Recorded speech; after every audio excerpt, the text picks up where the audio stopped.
Aujourd'hui, je suis à Dijon et je suis allé faire un tour dans cette magnifique capitale de la Bourgogne, capitale des grands crus. C'est de là que commence la route des vins, évidemment, qui va de la route des vins, pas forcément celle du Chablisien, mais celle des Côtes de Nuits, puis les Côtes de Beaune jusqu'à la côte chalonnaise.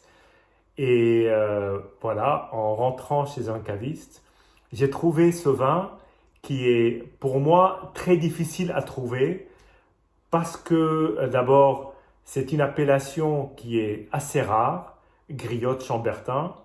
Elle fait partie des grands crus de Gevrey-Chambertin. Donc, on connaît Chambertin, Chambertin-Claude Bèze. Griotte est moins connu, mais beaucoup plus petit. Et il y a d'autres crus comme la Trissière, comme Charme, comme Ruchotte. Tous ont Chambertin à la fin du nom. D'ailleurs, Gevrey, initialement, le village s'appelait Gevrey. Et comme Chambertin était le grand cru, et en particulier le grand cru préféré de Napoléon, le village s'est emparé du nom Chambertin et est devenu Gevrey-Chambertin. Voilà, donc Griotte, c'est tout petit. René Leclerc, c'est un producteur dont je connais surtout l'autre membre de la famille qui est Philippe Leclerc, dont j'adore les vins. Mais Philippe Leclerc ne possède pas de grands crus, alors que René Leclerc, lui, en possède, et c'est son grand cru, en plus de posséder une parcelle sur le fameux premier cru, le Clos Saint-Jacques, que certains considèrent comme étant l'équivalent d'un grand cru. Alors là, effectivement, on est sur un vrai grand cru, 2,70-80 hectares, donc c'est quand même très petit. J'ai calculé, ça fait à peu près 1200 caisses de 6 bouteilles pour le monde entier. Alors, il faut savoir qu'il y a très peu de producteurs qui possèdent des vignes, mais on trouve évidemment, donc il y a 8 producteurs, dont René Leclerc, mais on trouve plus de 8 maisons qui font du Griotte Chambertin pour la simple raison qu'il y a des maisons qui achètent à des vignerons qui, eux, soit font du vin sous leurs étiquettes et vendent une partie, soit vendent exclusivement leur raisin. C'est le cas en particulier du domaine des Chezeaux, qui possède 2 tiers de l'appellation et qui ne produit pas de griotte. Donc ces 2 tiers vont chez pas mal de grands noms, dont Lucien Lemoine, peut-être Ponceau, parce que j'ai vu que Ponceau, qui est un des grands producteurs de Bourgogne, je ne sais pas s'il a une parcelle, mais ça peut faire partie aussi de ces grands vignerons qui achètent du raisin et qui le vinifient à leur façon et ils impriment à ce vin leur manière de faire. Alors, René Leclerc a sa façon de faire qui est très différente des autres et très différente de Philippe Leclerc. Pendant assez longtemps, il a privilégié les vieillissements dans des fûts pendant 24 mois. Les vins n'avaient pas tous les ans le volume de fruits pour pouvoir tenir sur 24 mois et ne pas s'assécher. Et donc, pendant quelques temps, moi, j'ai goûté des René Leclerc et j'aimais pas forcément. Et puis, il a changé ses méthodes de vinification et maintenant, il a une très belle réputation. Donc là, c'est avec plaisir que je déguste ce griotte. Alors, griotte, on peut penser en le dégustant qu'on va avoir un parfum de griotte. Non, c'est pas du tout l'origine de l'appellation. L'origine de l'appellation, comme tous les noms des crus et certains climats en Bourgogne, ont changé d'orthographe. À l'origine, c'était griotte, G-R-I-2-L-O-2-T-E-S, en référence au fait que c'est un climat, parce que là, effectivement, c'est un grand cru qui est un seul climat, parce qu'il y a certains grands crus qui ont de multiples climats, 7-8 climats. Prenez Échezeaux qui est grand, a beaucoup de climats. Là, c'est effectivement un climat qui connaît plus de chaleur qu'aux alentours. Alors, il est idéalement situé, il est coincé entre Chambertin et Chambertin-Claude Bèze, donc aux premières loges, des meilleurs grands crus du coin. Et là, en l'occurrence, c'est un 2017 qui est une année plutôt fraîche et qui est une année qui, sans doute, a évolué relativement vite. Enfin, vite. Tout est lent et long en Bourgogne, mais je dis vraiment relativement entre guillemets, c'est-à-dire que comparé par exemple à un 2016, probablement c'est que 2017 serait a priori davantage prêt à boire. Maintenant, comme je dis toujours, chaque bouteille peut être différente, y compris dans une même caisse. Donc, on ne peut jamais savoir. En tout cas, cette bouteille est assez rare. Et je me suis dit, voilà, bon, c'est pas, évidemment, c'est une bouteille assez exceptionnelle. Euh, Bien évidemment, c'est un grand cru assez rare.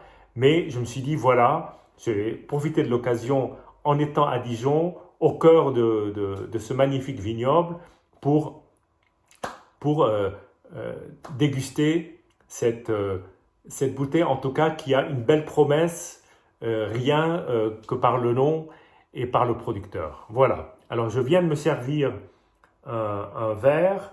Alors, déjà, au niveau de la couleur, évidemment, on va penser griotte, on va penser cerise, et on va être influencé. Effectivement, la robe est très cerise, elle est brillante, c'est une très belle robe, claire, comme doit l'être en tout cas un, un pinot noir de Bourgogne.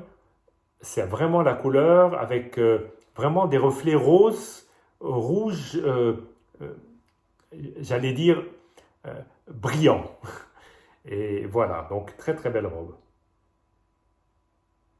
Alors au nez, bien évidemment, j'ai une attirance énorme pour les crus de Côte de Nuit. Alors là, je suis face à un grand cru, donc forcément, et en plus je ne le fais pas à l'aveugle, donc forcément, j'ai une certaine attente de certains arômes que je recherche.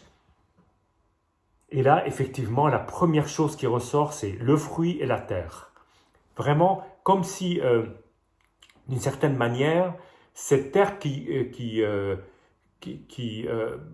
on va dire, porte les pieds de vigne, et les pieds de vigne qui portent le raisin, et le raisin qui ensuite part dans des cagettes, souvent d'ailleurs pour des grands crus comme ça, cueillis à la main, puis ensuite triés, et avec beaucoup de soin, et ensuite toute la vinification qui est sans doute peu extraite comme on peut le voir là, donc c'est plutôt un vin où l'important c'est plus la finesse que la puissance, mais déjà le premier nez est assez puissant.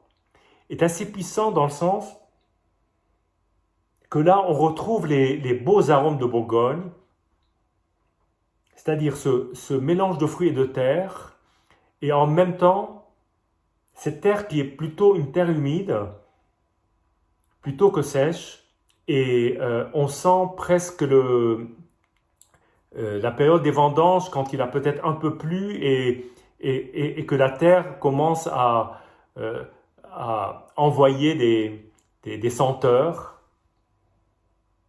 Et quand on est en Bourgogne, on le ressent. Alors après agitation, on a peu ou prou la même chose, un tout petit peu plus expressif, mais déjà c'est un très bon nez, en tout cas moi qui me fait voyager.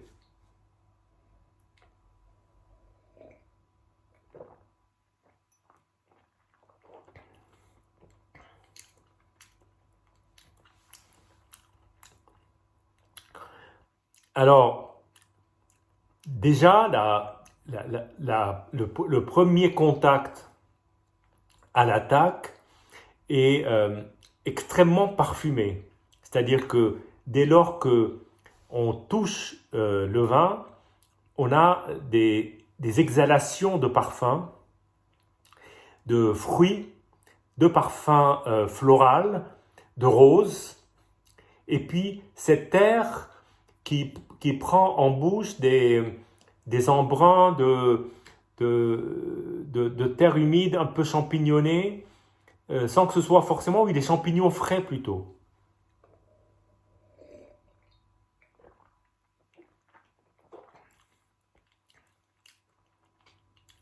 Puis il y a une très belle acidité, une acidité absolument magnifique.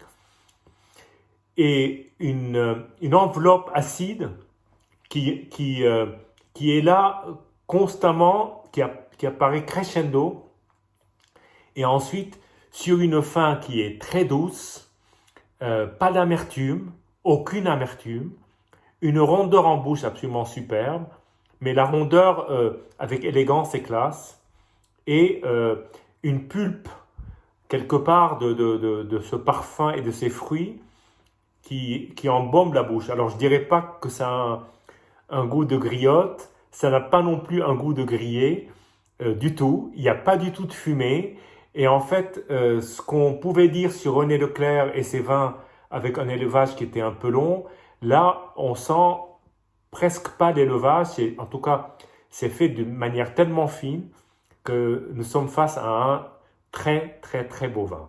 Voilà. Euh, Grand plaisir de partager cette grande bouteille à Dijon dans son jus pour un cru qui est finalement pas très connu, mais il suffit de prononcer le nom pour que ça fasse rêver. Et pour ce magnifique donc Griotte Chambertin 2017 de René Leclerc que voilà que j'ai beaucoup aimé. Je vous montre l'étiquette plus proche et c'est vraiment une superbe bouteille. Voilà. À très bientôt et puis surtout, santé.